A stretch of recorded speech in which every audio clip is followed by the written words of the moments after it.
Rướng cá ọt một Chlốn nâng chlát chỉ bông ốn nâng khỉ hai bộ viết chẳng ai mà đại án hay rương này tiến ở sạp tớ viết từ có rút mà đại công bóng tại bò sầm ạc tế ở chụp thua cá hay một án rương này tiến ở bộ viết sạp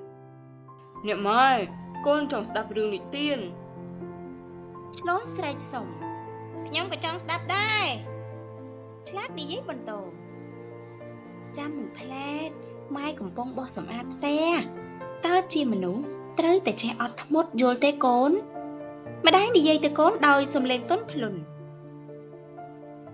Cho phép ọt một vì lọ dòng mấy tơ mái, hết ai dương trâu miên vía. Chlón sủaមនុស្សដែលមានភាពអត់ធ្មត់ធ្វើអ្វីៗតែងតែសម្រេចនឹងណាម្ដាយឆ្លើយ Cho cả ọt một nú, ta trâu thôi dòng mấyខ្លះtơ mái. ឆ្លើយសួរបន្តអត់ធ្មត់គឺចេះគ្រប់គ្រងអារម្មណ៍ខ្លួនឯងដូចជាពេលខឹងមិនត្រូវស្រែកឡូឡាត្រូវចេះរងចាំចង្វាក់ពេលវេលាឲ្យសមស្របដូចជាកូនចាំឲ្យម៉ែសម្អាតផ្ទះរួចស្រេចសិនចាំម៉ែអានរឿងនិទានឲ្យកូនស្ដាប់តាមក្រោយណា ពួកខ្ញុំនឹងអត់ធ្មត់ ឆ្លើយនឹងឆ្លាតនិយាយព្រមគ្នា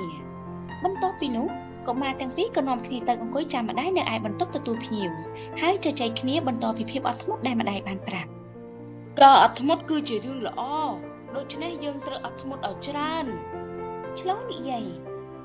មែនហើយអត់ធ្មត់គឺជាអំពើល្អអតអត់ថជើងមកនឹងតធ្មត់អត់ធ្មត់ ឆ្លើយប្រកបមិនមែនទេពាក្យថាអត់នឹងធ្មត់ត្រូវមានបន្តក់ផងឆ្លាតប្រកែក មិនមែនទេមិនមែនទេមិនបាច់មានបន្តអ្វីទេ ឆ្លើយប្រកែកមិនមែនទេត្រូវតែមានបន្តឆ្លាតមិនព្រមចាញ់ក្រោយមកក្មេងទាំងពីរក៏ឆ្លោះគ្នាអំពីពាក្យអត់ធ្មត់នេះរួចក៏វាយប្រតបគ្នាកូនឈប់ភ្លាមម្ដាយកំហុសម៉ែប្រាប់ថាឲ្យអត់ធ្មត់ហេតុអ្វីបានជាកូនទាំងពីរមិនព្រមស្ដាប់សោះអញ្ចឹងម្ដាយរបស់ក្មេងទាំងពីរដើរសម្ដៅចូលមកវាយពួកវាដោយមូម៉ៅហើយក្មេងទាំងពីរក៏ស្រែកយំត្រហូបពេញផ្ទះម្ដាយស្រែកកំហុសប្រណាំងជាមួយនឹងសំឡេងយំរបស់ក្មេងទាំងពីរស្អីបន្តិចឆ្លោះគ្មានចេះអត់ធ្មត់អីបន្តិចសោះយ៉ាប់អីយ៉ាប់យ៉ាងនេះឈប់យំភ្លាមទីបំផុតឪពុកដែលកំពុងតែលាងឡាននៅមុខផ្ទះត្រូវចូលមកឃាត់ទាំងម្ដាយនិងកូនទាំងពីររបស់គាត់ មានរឿងអីបានជារញ៉េរញ៉ៃពេញផ្ទះដូចនេះ ប្តីសួរដឹងរឿងអស់ហើយក៏ផ្ទុះសំណើចហួចចិត្តព្រោះម៉ែនិងកូនសុទ្ធតែទន្ទឹងពីអត់ធ្មត់ដូចគ្នា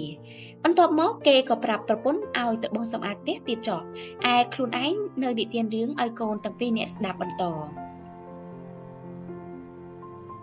សម្រាប់កតិអប់រំក្នុងរឿងនេះការនិយាយនិងបង្រៀនអំពីគុណធម៌គឺជារឿងងាយ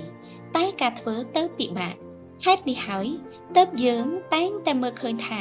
មានមនុស្សជាច្រើនដែលសុទ្ធតែអាចនិយាយអំពីគុណធម៌និងការអប់រំប៉ុន្តែពួកគេពុំអាចធ្វើបានឡើយ